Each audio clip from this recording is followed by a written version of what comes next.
And what I want to talk about tonight is how to plan your week for Beachbody. Um, I find it very, very important as a business owner to set time aside for your business.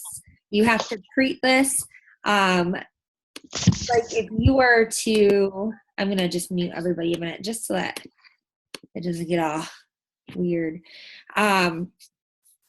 For instance, if you were to go out and start your own business and open up like a shop and start trying to, sell trinkets or whatever it is out of your shop, you would have to be there every day and you would have to set hours for working your business in order for it to become successful. And a lot of times when people join this business, they don't see it that way right away. Because you don't have a physical shop.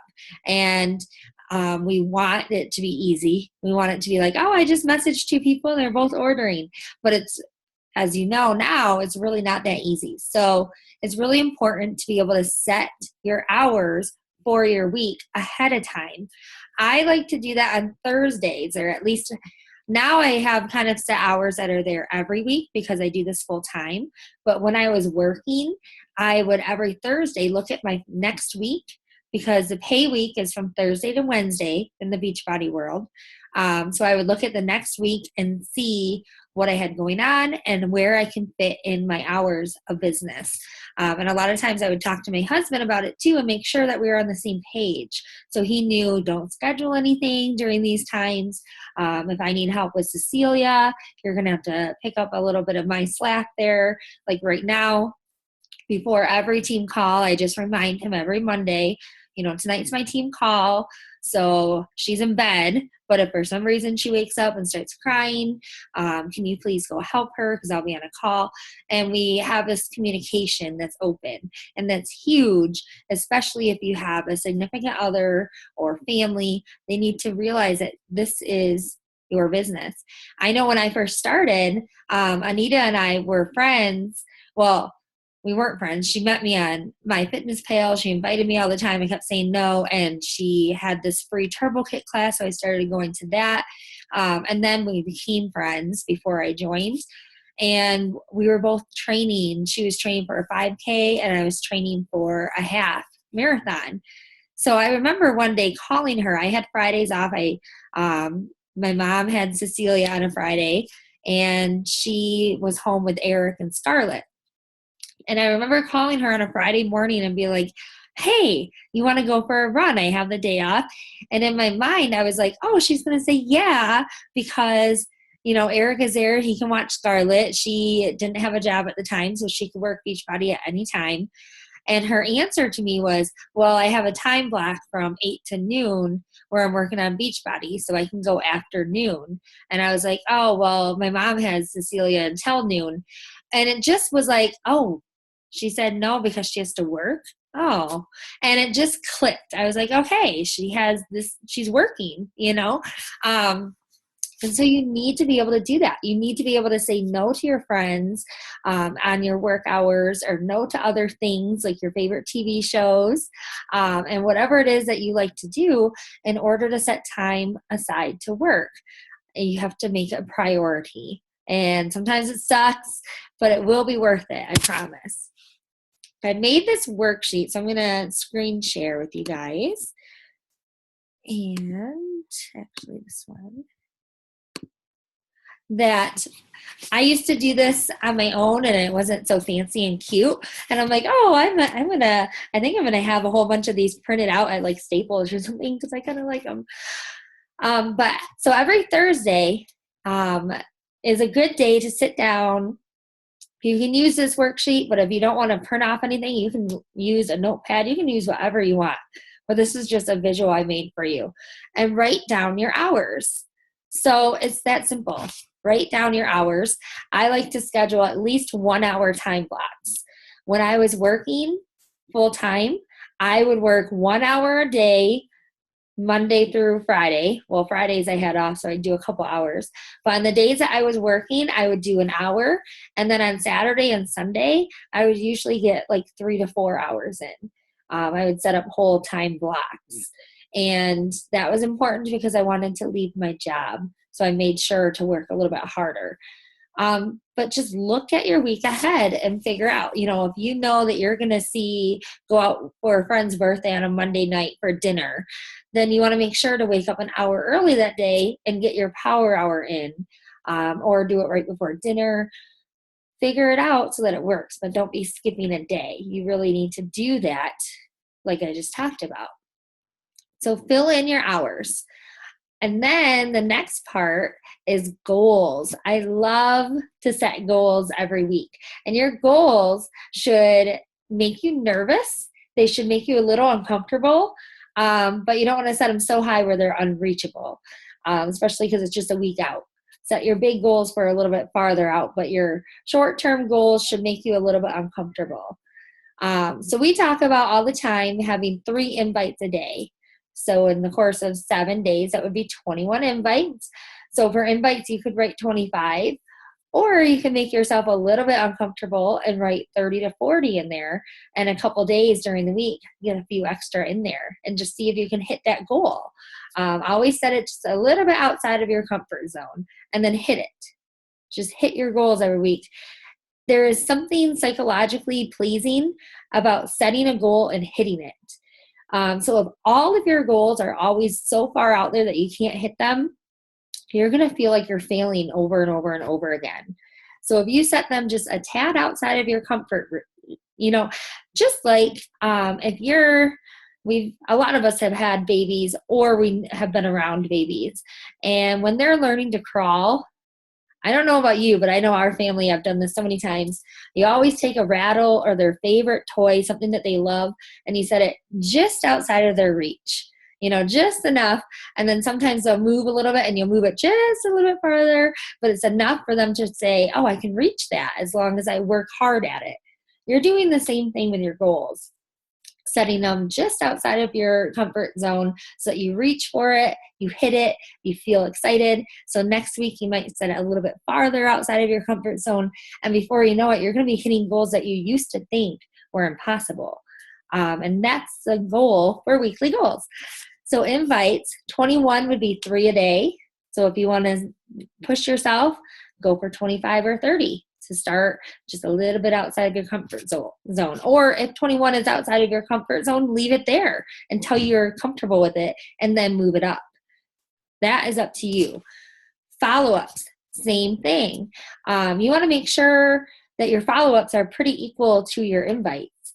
And follow-ups could be follow-ups of people that you're talking to in conversation, or somebody that you haven't talked to in a couple months that you want to follow up with just how their life is going. I know, Nicole, you had asked in one of our team pages about that. I think it was today. And that was a good question. She had asked that somebody had told her that they weren't ready at this time, or use those type of words. Is that right, Nicole? Oh, sorry, you're muted.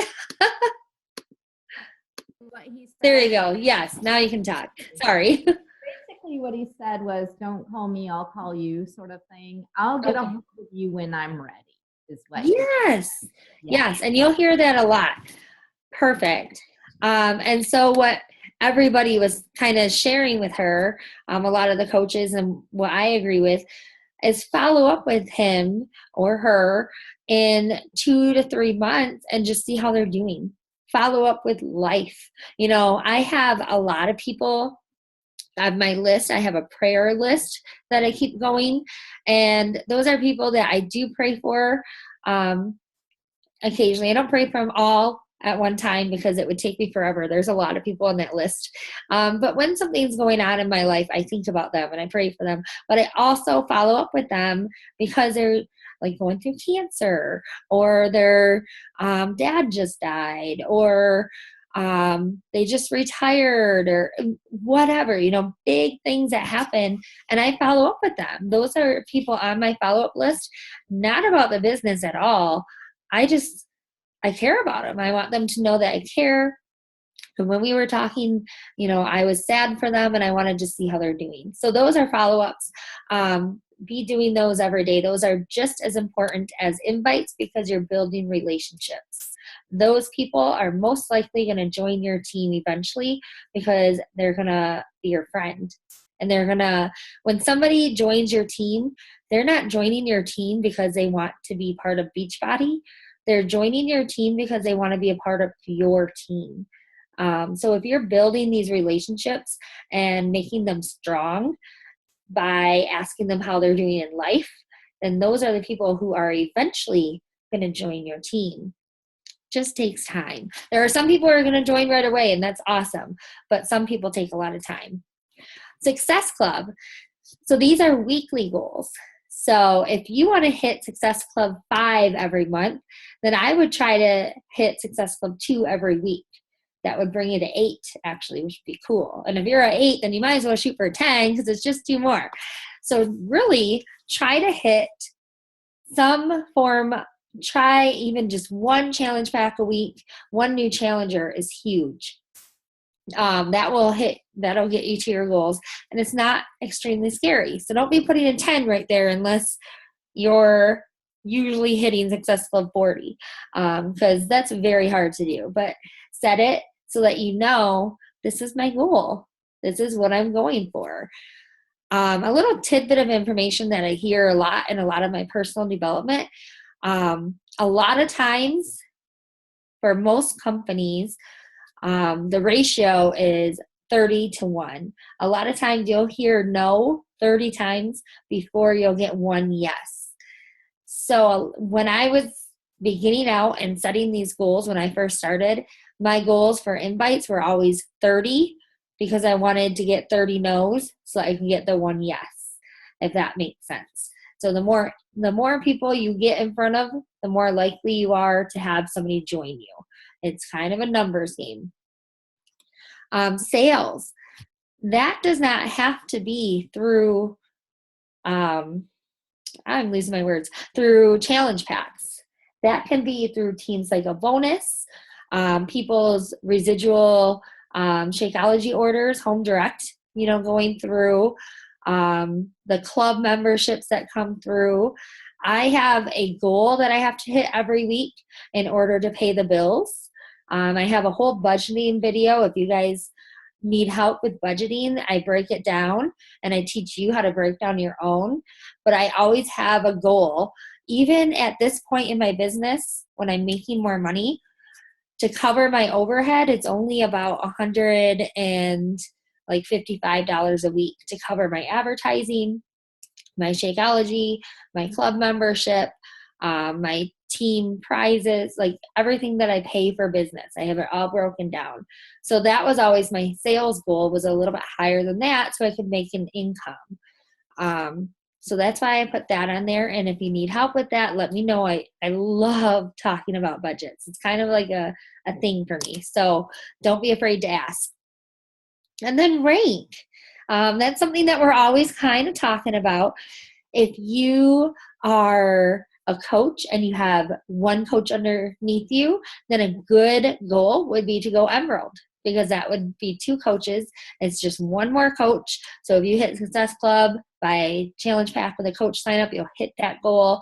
If you're Emerald, you should be shooting for either to be a stronger Emerald. So if you're a brand new Emerald and you have 2 shiny new coaches underneath you, maybe try to go for 4 coaches, double your Emerald. That would be a really strong Emerald. Go for Ruby or go for Diamonds. That sometimes will be the same for a while, just because of the way it's laid out. But definitely have those goals set. Have them in your mind so that you're constantly thinking about them and working towards them. Your brain works that way. If you set a goal and tell yourself you want to get somewhere, your brain is going to make sure that you kind of start taking the steps to get there. So you need to set them and you need to write them down. Now over here in this little coral area, I have PS, that means personally sponsored coaches. Once you have coaches underneath you, I always have an ongoing list of coaches that are working the business that I need to check in with and ask them about these goals that they set for themselves. So I recommend, if you have coaches underneath you, write their names down so you remember to check in with them. A lot of times the week flies by, you get busy and you kind of forget. Not that you don't care about them, but you're working on your own goals. So write their names down. Just make sure you check in with them. I say once a week. And then if they keep coming back, then you can talk to them more. But if you check in with them once a week, then you're doing a really good job keeping up with them. And as long as they know they can come to you whenever, then you're doing a good job. It's their job to do their work, but it's really nice to have somebody checking in on you as well. So that's what that little area is for. And if there's only one person there, great. That's fine. Check in with them. Eventually, that's not going to be enough room for all of your coaches. And that's exciting when that happens. So this page is something I actually have my top 20 on a whiteboard usually, and I'm missing it because we're selling our house. So I took down all of my whiteboards just because they were clutter, So I can't wait to get my office set up in our new house and set this up. But I always have a list of people who are interested in either coaching, a challenge pack, even if they're just interested in a workout and not Shakeology, people who are interested. And I have ongoing conversations with them. So I have this list. And at the beginning of each week, I look at those names. I write down their names. And then I make it a goal to get either a yes or a no, or maybe later or whatever from them. By follow-ups, by conversation, I check in on their pages and just liking comments and stuff. So if you like their stuff, then they're going to more than likely see your stuff in their newsfeed. So they see me more often. But have those top 20 people. And if 20 is a lot, then top 10 people or top 5 people. But have them written down and keep checking on them, throughout the week. That's what you want to do. And it doesn't mean messaging them all the time. Like I said, like and comment on their stuff. Be a Facebook stalker, right? But not in a creepy way. So that's my little homemade thing that I made for you guys.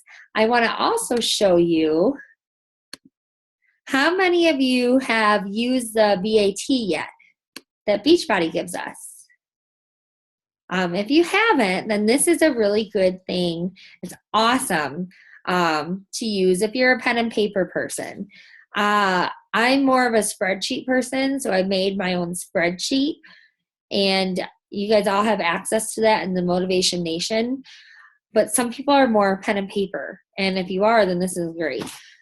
So along with that other thing that I just went over that I made you, this is something that you can print off.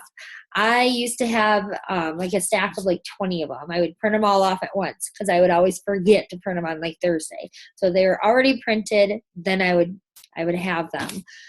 But you fill it out. It's basically the same thing. You put your name, what week it is, your rank, your goal rank that you want to get to.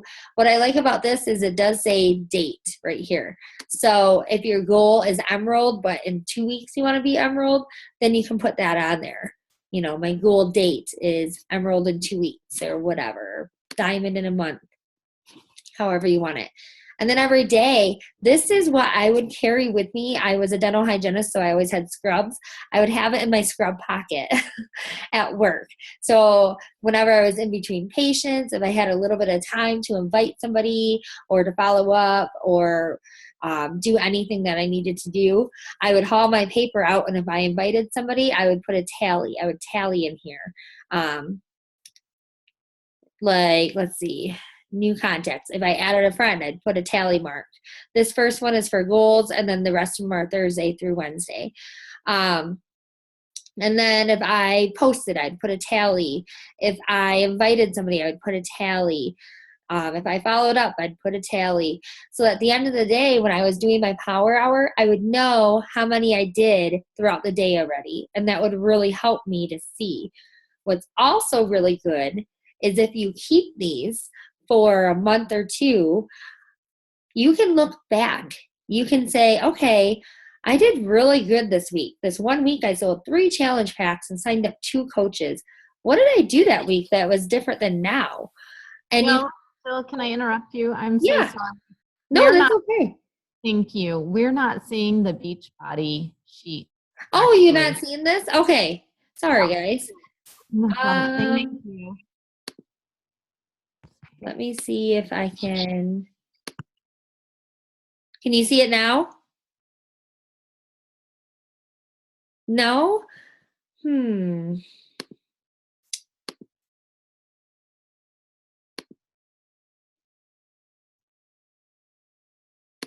Okay. Sorry, guys. Hold on. Let's see. Can you see it now? Yay! Okay. Thank you for interrupting me. I would have watched this later and been like, oh no. So this is the BAT, and up here is where I was talking about the date for setting your goal and your date for your rank advancement. And then down here, you can set your goals for the week, and then each day there's boxes. So I would print these out and keep them in my scrub pocket while I was working. And I would put little tally marks in these boxes as I did it throughout the day, because a lot of times throughout my day, it would be like, I got 10 minutes. What can I do? So I'd haul this out and be like, oh, I still need to add 2 people. Let me go do that really quick. But what's really nice is if you have a week where you're killing it and you're getting a lot of traffic, you can look back. If you save these, you can look back at your past BATs and see what you did that week. You can say, wow, that week I invited more people than I normally do. Or that week I followed up with more people, or I posted more. You can kind of see how your activity really affects your business once you start tracking it over time. And that is huge. You really do need to know what you do that makes your business work so that you can continue to do it. But also, when you have a team that you want to train, you need to know what to tell them to do. You need to know that this is what I did to get to where I am. This is what you need to do to get to where you are. So these BAT, these trackers that we have, there's so many different kinds. You know, I have mine that I made through spreadsheets. You can do this one. Shelly Hobbs has like a glorified version of mine. The one that I just made, whatever works for you, but find what works for you and then stick to it and do it every single week. But you do need to be tracking your activity. I think you'll be surprised. I know when I first started, I didn't track. And then once I finally did start tracking, I was like, oh, I really am not doing very much active work. You know, I was doing more checking in on my customers and that kind of stuff, which is good, but I wasn't doing the income producing activities, which are these light blue ones: social media, new contacts, invites, and follow-ups. I wasn't doing a lot of that. And once I started tracking it, I was like, oh, well, there's my problem. So it's really helpful. These tools are really helpful for that. And this can be found, let me show you in your back office how to get to this really quick. So you go into your online back office, and right over here under news and training, you click on training, and the BAT is under the coach training section. Right here it says learn how. There's actually a whole bunch of stuff. If you guys haven't looked at these trainings yet, you need to. You need to go in there and look at all the PDFs, all the videos, and start educating yourself on the business, on Shakeology, on the products, etc. But the BAT, the business activity tracker, is right there in PDF form. All of these videos are really good. Connecting with people, they have a contact list. They have what's called a memory jogger, and that's really helpful when you're trying to add friends, but you can't think of who do I add. That's a really good tool to kind of jog your brain as to how you know people and how you can find people. We can look at it in a minute if you guys can see it. Can you guys see this page? Thumbs up? Yeah, okay, cool. Thanks. So it just tells you how to build your contact list. family, friends, and associates. It lists a whole bunch of stuff.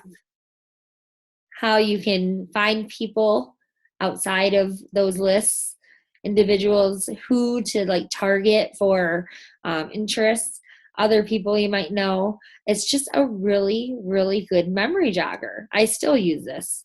I still do to this day. I'm like, oh my gosh, I can't think of who I know.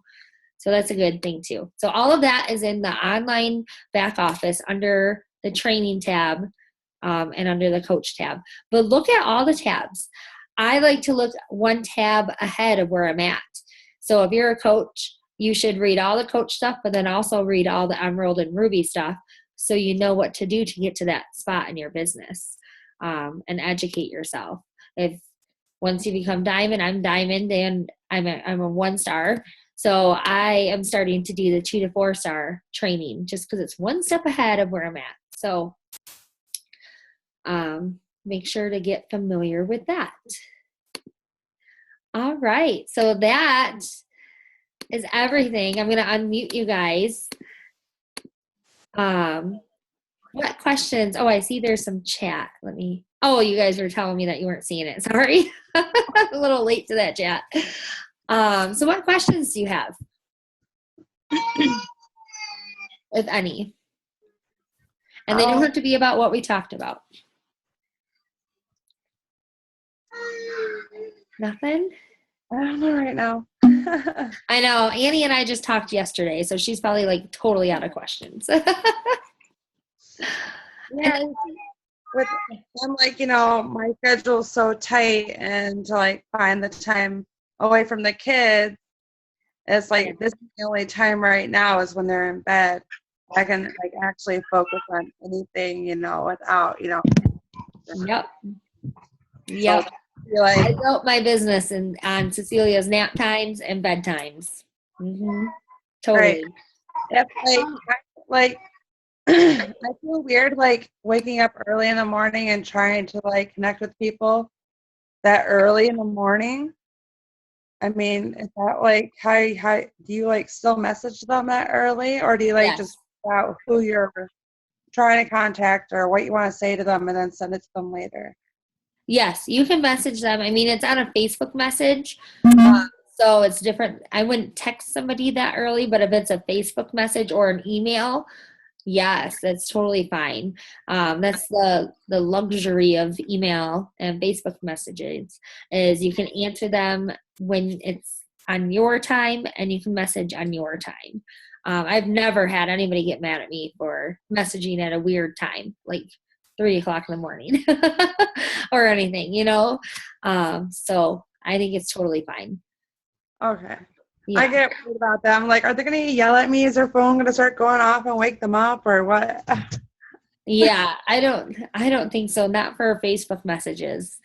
I think that'd be really weird if somebody were to get mad at you for that. So if they did, you just say, "Oh, I'm really sorry. I wake up this early to work out. I didn't realize, it would wake you up. I don't know."